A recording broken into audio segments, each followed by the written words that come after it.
next speaker started business when I wasn't even born and sold it when I was only 1 year old. He has been in tech business for really ages. He's a long-time entrepreneur and angel investor. Please give a warm welcome to Bill Bain.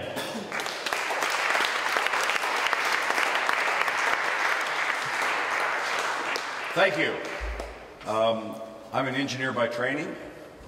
Worked for big companies for about 10 years and then started my own company. I ran that for about 12 years and I sold it to DuPont in Wilmington, Delaware when he was 1 year old. And I have been an angel investor since 1980. So I've invested in about more than 50 companies. And of course, if you're an angel investor, you have to write more than one check. So I've written 80 or 90 checks for entrepreneurs who are starting their own companies. Why am I here? I'm not here to find Estonian companies that need funding. We angel investors tend to invest in companies that are close to our home. I'm here to share my experiences with you as an entrepreneur and an investor in early stage companies. And if you want to reach me, there's my email address. It's really tough, bill@billpayne.com. And if you want to look at my blog, I've written lots of blogs, primarily around capital sources for entrepreneurs. You could find that on my website as well. So today I want to talk to you, split my talk. I've been asked to address two subjects. One is, from an angel investor's perspective, what is a fundable company? Secondly, from my perspective, what does it take for a startup to export to the US? And we'll get to that a little bit later. So, and I'm showing you the agenda that's here, so I presume you can read, so I'll just move on. Let's talk about fundable companies. This is a very complex chart. But there's one thing that's consistent about it for all startup companies everywhere.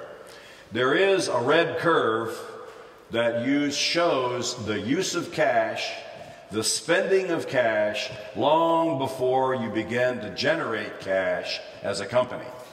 And some companies never emerge from this spending of cash and go out of business. In fact, I think we heard about one of those earlier this morning. Earlier this afternoon. Other companies can quickly get to positive cash flow. Others take a little bit longer, as is shown here. You'll have to figure out for yourself exactly where the capital food sources for your companies in Estonia fit. But I'll tell you one thing about angel investors. We tend to invest where the arrow indicates first revenues. Why? Because angel investors tend to want to talk to customers or potential customers. If there are 100 entrepreneurs in a room, and actually there are about 100 entrepreneurs in the room, and I ask you, please raise your hand if you have a killer application or a must-have product. I'll get 100 hands. If I ask each of you to bring a customer or a potential customer along, and I ask those customers the same question, I get about 20 hands. So I, as an investor, need to talk to users to make sure that that product is a killer application. So we investors tend to fund companies, we angel investors tend to fund companies right when customers begin to engage. That's about the earliest that you'll find that most of us will invest. Now, before I go on, I want to hit one other point, and that's called a confidentiality agreement. I'm sorry, but investors won't sign it. So do not show your confidentiality or your non-disclosure agreement to potential investors. Write your business plan that doesn't contain the secret sauce. We don't need to know all the secrets to make a decision as to whether you might be a fundable company. Later on, just before we're going to write the check, we may sign a very narrow confidentiality agreement to invest in your company. But don't expect us to sign any kind of confidentiality arrangement simply to look at your executive summary or hear your elevator pitch or even read your business plan. I want to talk about the difference between lifestyle companies and high growth companies, because investors only fund growth companies, not lifestyle companies. Lifestyle companies are wonderful opportunities for you as entrepreneurs to create a job for yourselves, maybe even for a few employees. But growth companies are about creating lots of jobs. That's not why we might invest them. Why we will consider investing in growth companies is because they scale.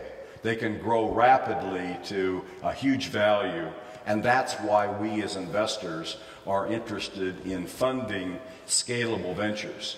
And we're looking for companies that can perhaps give us a 20x return on investment or 15 times our money back.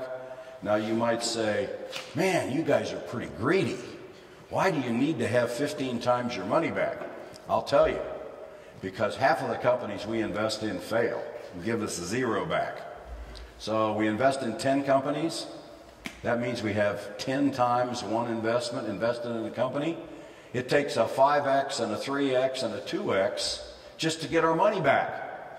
And in fact, 9 out of 10 of our companies, the best we can expect in sum from those 9 companies is return of all of the capital we've invested in all the companies. So we need to have a 10 times or a 15 times or a 20 times return on investment to consider investing in any single company. So we're looking for highly scalable ventures, and our exit plan is to sell the company when you sell the company. So we'll be investors, we'll be partners in your company, and we'll exit the same time you exit, and hopefully selling the company for a lot of money to some big, dumb public company that will pay us way too much money for your wonderful enterprise. So what do smart investors look for in early stage companies? Why do I say smart investors? Because that's what you want. You as entrepreneurs want smart people to help you. You don't want dumb money. Aunt Martha can give you a little bit of dumb money, but she can't help you find partners or customers or avoid the critical mistakes that we heard earlier from our masterful master of ceremonies. Avoid those mistakes by engaging smart money. So let's look at what smart investors are looking for. Oh my God, it's not all about product and technology. It's about building a management team. It's about your ability as an entrepreneur to start and operate a company. It's about the scalability of the venture. It's about sales and marketing channels. It's about competitive analysis. It's not just about product and technology. Oh, you don't like these numbers? Well, okay, adjust them. Adjust them a little bit. But understand that investors are not going to look at intellectual property and your product only when they're considering investing in your company. So product and technology is not 95% of the answer. It's 15 or 20% of the answer as to whether we're going to invest in your company or not. Now, understand, we invest in the jockey, not in the horse. And you're the jockeys. So we want to know that you have the skill sets necessary to get this company off the ground and get it going. So the management team and the entrepreneur themselves are very, very important components to what we're investing in. And let's look at a few of the characteristics of a coachable entrepreneur. Of an investable entrepreneur. Two pieces I want to emphasize: integrity and coachability. Integrity is vital. Vital to your success, vital to securing entrepreneurs. There's no such thing as a little white lie. You say you graduated from university, but you attended university. In fact, that's enough to drive us away. Why? Well, if you didn't quite tell the whole truth when it came to your resume, will you tell us the truth with respect to your financial reports in the future, or your milestone reports in the future? So no little white lies. Total transparency when you're dealing with your investors. Why is coachability important? We angel investors invest time and money in early stage companies. If we're going to invest time in a company, we want to make sure that the entrepreneur, are interested in our coaching and guidance. We're not going to run the company for you, but we would like you to be seeking and soliciting our advice and counsel on major steps you take. Does that mean coachability is critical to your success as an entrepreneur? Nope. But it means it's critical to your success in raising money from me or other angel investors, because we want to invest in companies where we can influence the potential success of the venture. I already expressed to you the importance of scalability. We can only afford to invest in companies that are going to have a big success, because the failure rate is so high among startup companies. Now you might say, well, wait a minute. I have a low-risk company because I'm only going to build a company big enough to sell it for maybe 2 or 3 times what the valuation is at the time you invest. I haven't got a big opportunity. I've only got a little opportunity, so there's lower risk. There's no evidence that there's a relationship between risk and scalability. In fact, let's take one of the lowest potential investor opportunities in the business world, and that's restaurants. Restaurants, if you're wildly successful with one shop of a restaurant, maybe you can double your money as an investor, or maybe, if you're really lucky, triple your money. What's the failure rate for restaurants? Oh, it's about 70% in 2 years. It's even higher risk than software companies. So we have no information anywhere that I've ever seen that suggests a relationship between scalability and risk. So we're going to invest in the companies that will scale. I talked a bit about products and technology. We are interested in a product that cannot easily be duplicated by a big competitor very quickly. So competitive advantage is pretty important to us. Does that have to be a patent? No, it could be a trade secret. It could be the fact that you've got a big head start on the world. We're interested in the fact that you have some kind of competitive advantage. Some believe that intellectual property, a patent estate, brings great value to startup entrepreneurs. It doesn't. Why?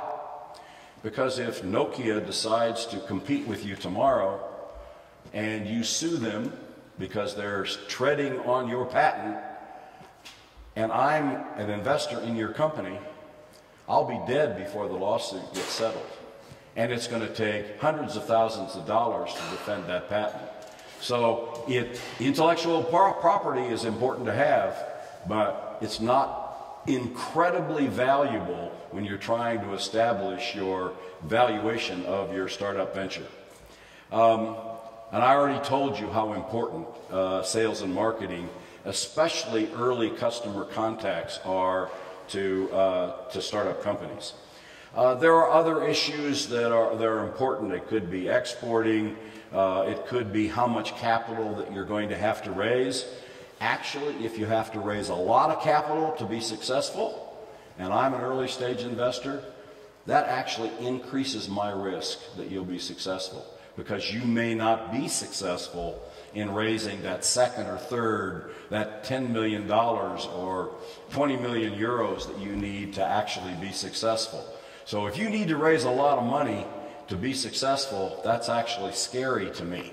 It may decrease the fundability of the company from my perspective. So I'm about halfway through right now, but I'm going to change the topics and talk about exporting a bit. So anybody have any questions on what I consider to be a fundable company? Bring it on. Yes, they are okay. Oh, you are okay? Any other questions? Yeah. Just a second. We need to use a microphone. I can repeat the question. Go ahead. Yeah. Do you have like a sheet of red signs or something you kind of go through and see it's not really kind of fundable? As there are a lot of talks that something you really should be should avoid. So, are there some big risk factors that make a company unfundable from our perspective? So, I touched on the scalability of the venture, and that's actually relatively easy for us to appraise, whether it's could be worth 20 times or 30 times as much, or 2 or 3 times as much. The hardest part for us is evaluating the management team. I'll tell you a story. I had a friend who was very interested in investing in a company and an entrepreneur. So he got the resume, the CV from the entrepreneur, and he called up, made a telephone call to the references. Of course, who were the references? Oh, the minister at my church, my high school teacher, my grandmother. So, of course, those people are going to give very nice references. But my friend was very smart. He said to each of those people, "Can you give me the name of some more references?" And they did, because they wanted to see the entrepreneur get funding from this angel investor, my friend. So my friend called those people up. And then he asked each of them for more references. And he called the third level of references. There he found out that this entrepreneur was a fraud. He had just been released from prison 3 months earlier on what they call in the U.S. a pyramid scheme, which is a kind of fraud. So it took 3 levels of phone calls. So that's the hardest part for us. Now there are a whole bunch of other red flags. For example, you're a startup entrepreneur, and in your last job you were making 100,000 euros per year as a whiz-bang software developer, and you've been running this company starting this company for about 3 years, and you put on your financial statements accrued salary, $100,000 per year for 3 years. So the company owes you 300,000 euros. And we are now investing in this company. That's going away, okay? That's your sweat equity. So we're very concerned about any liabilities that are on the balance sheet that the entrepreneur may wish to use our funding to pay off. So we're not looking to pay off old debts. We're looking that the cash can be used for growth in the future. Those are just a couple of examples. Yes?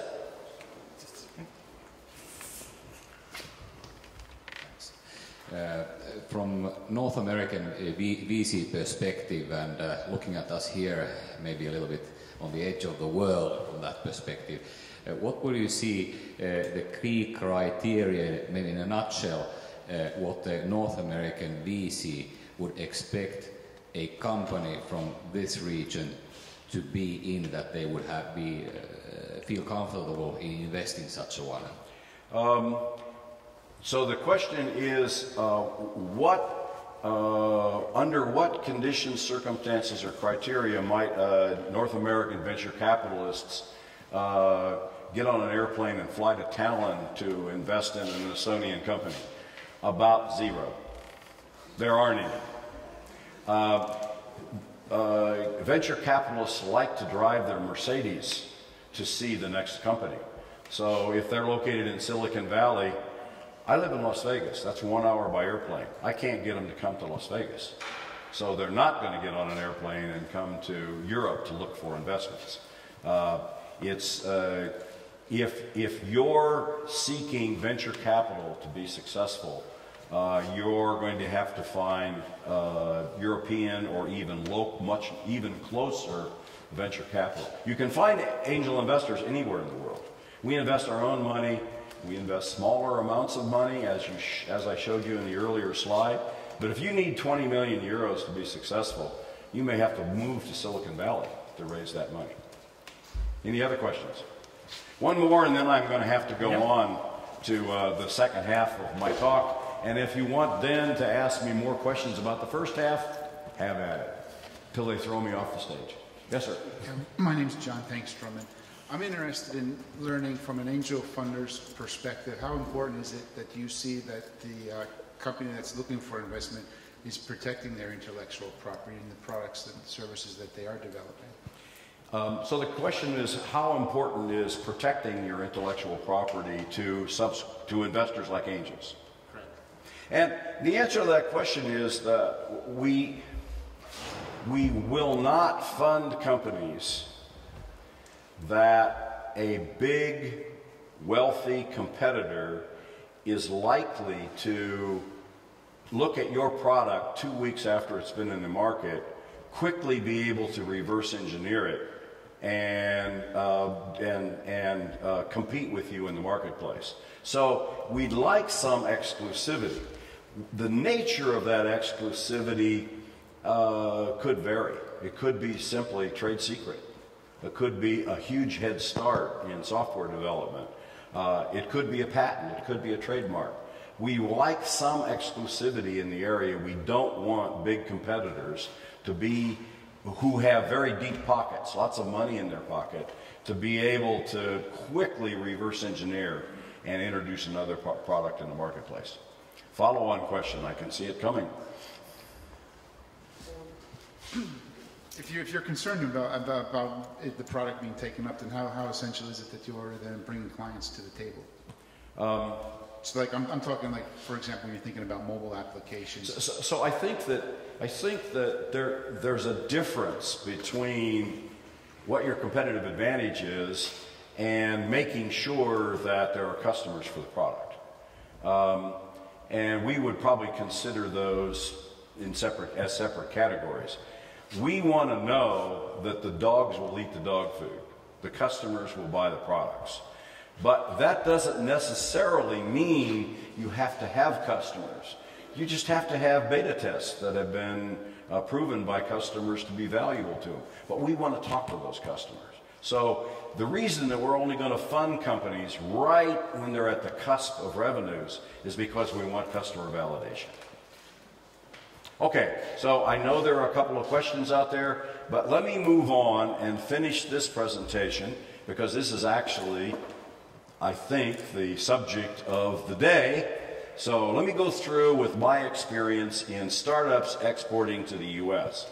Now, this is really a dumb question to ask an American. How do you export to the U.S.? How in the hell would I know? I've never invested in a company offshore, okay? So all the companies I've ever been built have been in the U.S. However, I have quite a bit of experience in New Zealand.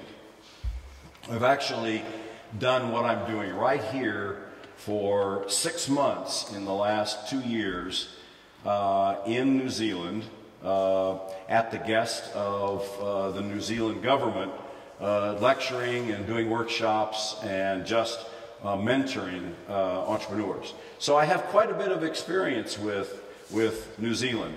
And let's look at New Zealand compared to the three countries that I'm visiting on this trip: Ireland, Estonia, and Finland. Well, you know, they're a long, long way from the U.S. In fact, if anything, New Zealand is further away than is Estonia, Ireland, or Finland.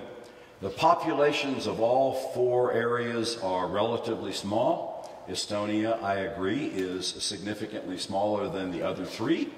But let's see what I've learned from companies who are looking to export in the U.S. From New Zealand. So I talked to entrepreneurs and, in fact, boards of director member investors, angel investors who have funded those four entrepreneurs. So I have 4 case studies to go over with you. What I'll say at the outset is that the fit to the target market is really important. And let's see what the 4 companies have to say about that. But it's really, does the product meet the culture? And it's not intuitive that a product that will be purchased in Estonia will also automatically be purchased in Scotland or the US. So fit is a pretty important issue. As you've already heard from previous speakers, commitment on the part of you and your team are important, as is a landed presence there. And I'm also going to talk about your ability as a group to network with people in the U.S. who may be able to help you. So the first company I want to talk to you a little bit about is BioMatters. BioMatters is a software company that addresses the tremendous amount of raw data that's in that environment and helps researchers zero in on the important data in accelerating the knowledge base in the genomic database. Here's what the CEO and the major investor in BioMatters said was critical to their success. The first thing they did was, through their website, tried to clarify the cultural issues. Were there major problems with their product in the U.S. market with a few test clients, and they determined that primarily through the virtual environment. Almost at the same time, they sent their very best people to engage directly with customers and the industry in the U.S. marketplace. They've been doing that for about 2 years now. And they have a hope in the future that they'll be able to raise money in the U.S. because of their traction created there.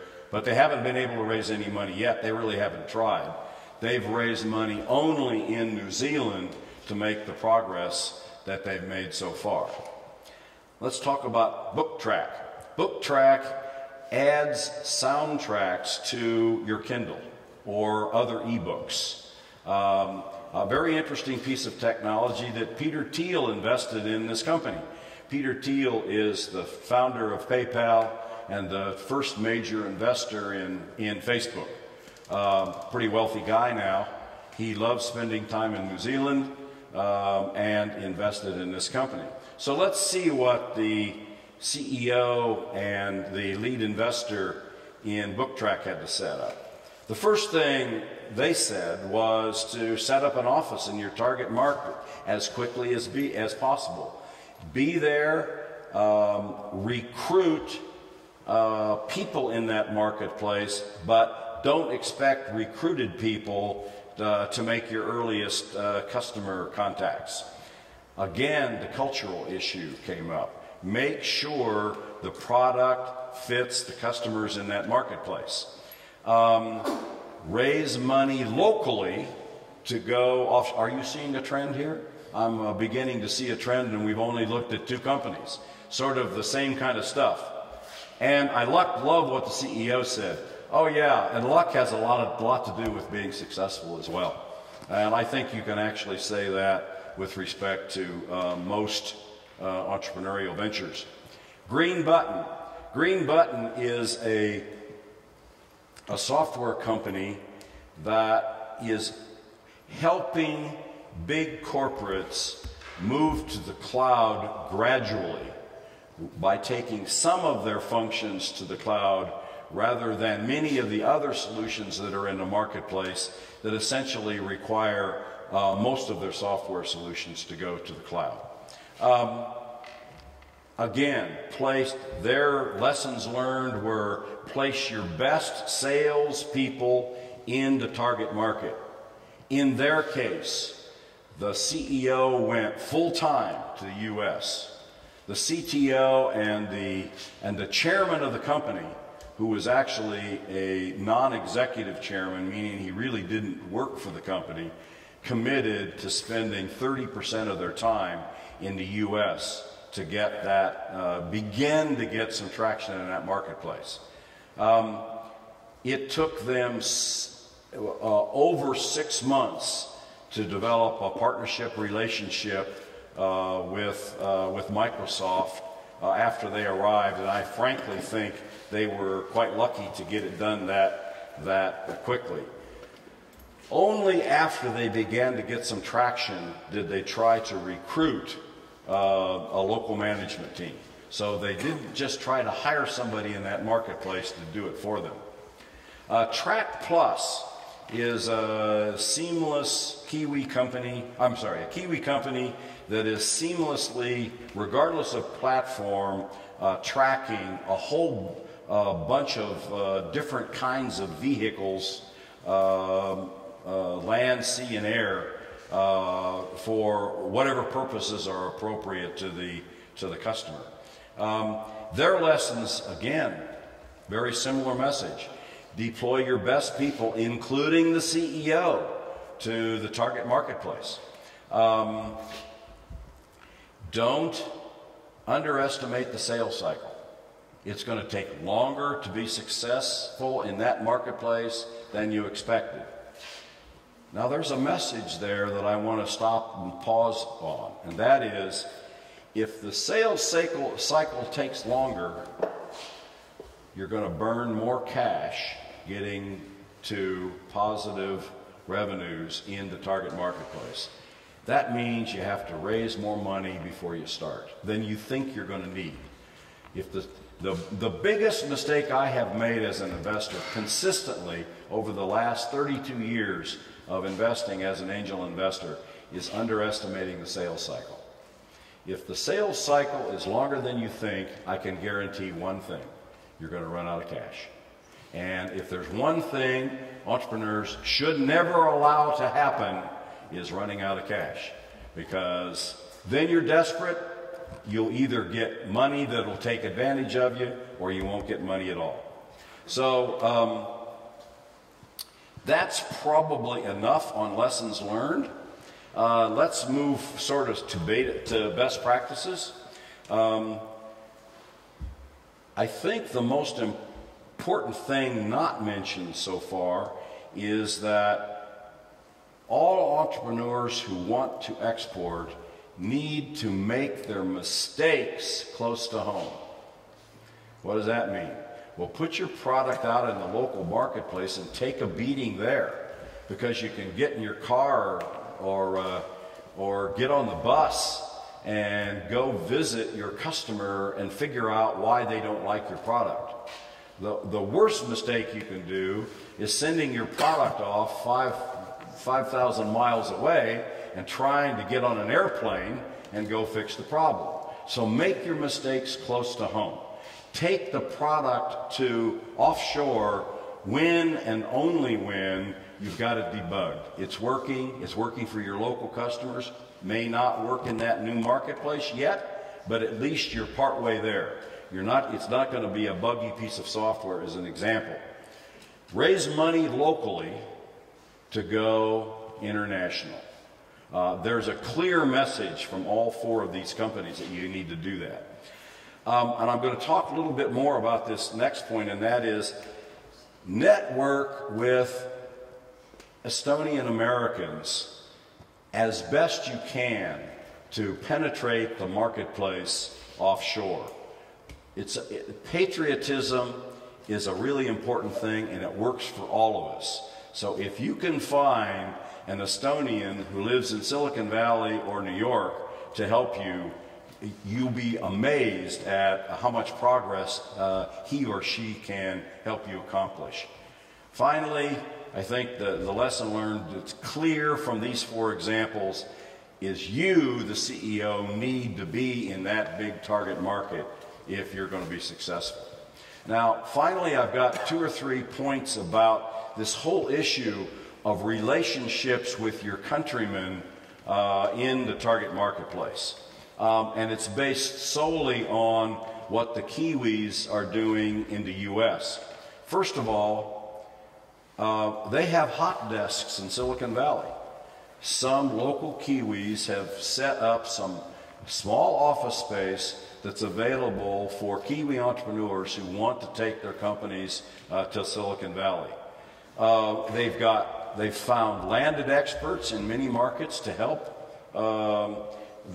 new Kiwi companies, to introduce them to potential partners, and especially to target customers, and generally to acclimatize to the local customs and culture in Silicon Valley. And I have examples of some things that the Kiwis have done. Actually, some private entrepreneurs have set up this thing called Landing Pad, hot desks in Silicon Valley.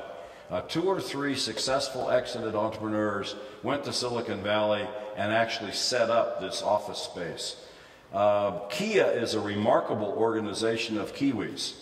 They've identified something like 32,000 expat Kiwis, people who are living offshore, who are willing to assist Kiwi companies in one way or another. Plugging into that environment is actually relatively easy. A few investors who have friends in Silicon Valley have set up a concierge service.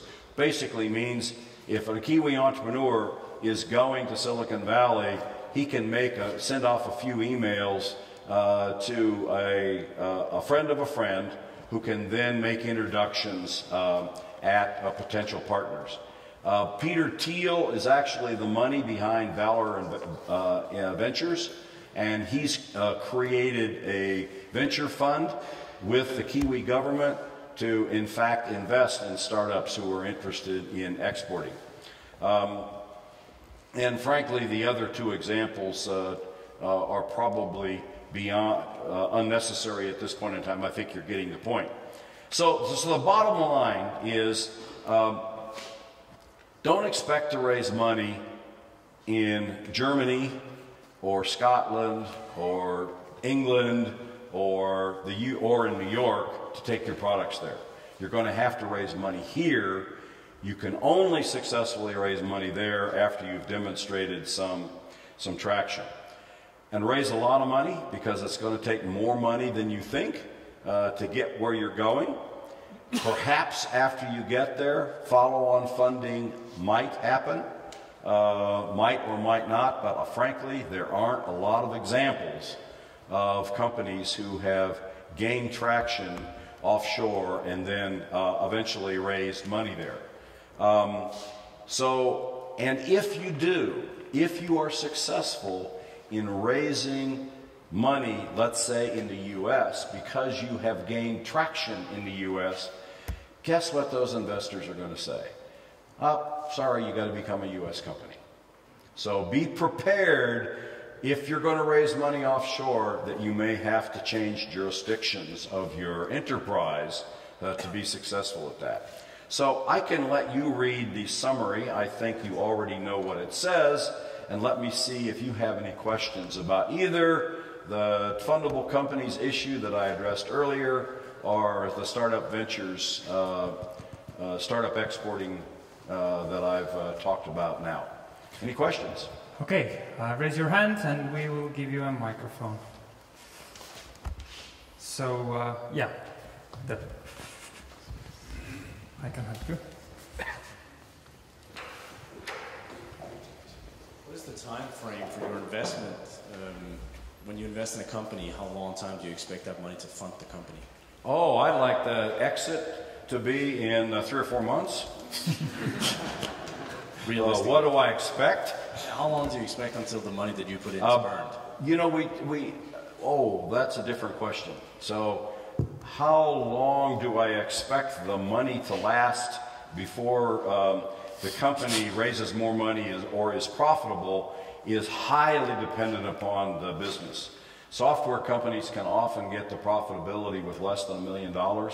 Life science companies usually take way longer than that. Medical device companies way longer than that. Electronics companies more than that because they have to build some inventory before they can sell something. So I would say we usually expect companies to need to raise at least $1 million to get to the marketplace, and it depends a lot on the business vertical. How long before we expect to exit? Well, we sort of plan on 5 to 8 years, but it sort of never happens. I've had 2 wonderful exits that I've had more than that, but 2 exits that exemplify the issue. One of them exited at 18 months, and it was 20 or 30x. You might guess that happened in 1999 during the internet bubble. Yep, it did. I had another company that exited with just as nice an exit, more than 30 times my money back, and it took 15 years. So do I invest in companies that'll take, that I expect to take 15 years to exit? Probably not. Does it sometimes take that long? Yeah, I can guarantee you it does. I've had 2. One okay exit and one wonderful exit that happened after 15 years. So do we have to be patient when we're investing our own money in startup companies? Yeah, and we better have pretty thick skins too, because an awful lot of the companies that we invest in are going to go under. Any other? Yes, sir. So the question is, could you get financing from perhaps strategic investors or something other than a traditional angel investor or venture capitalist to take your product overseas?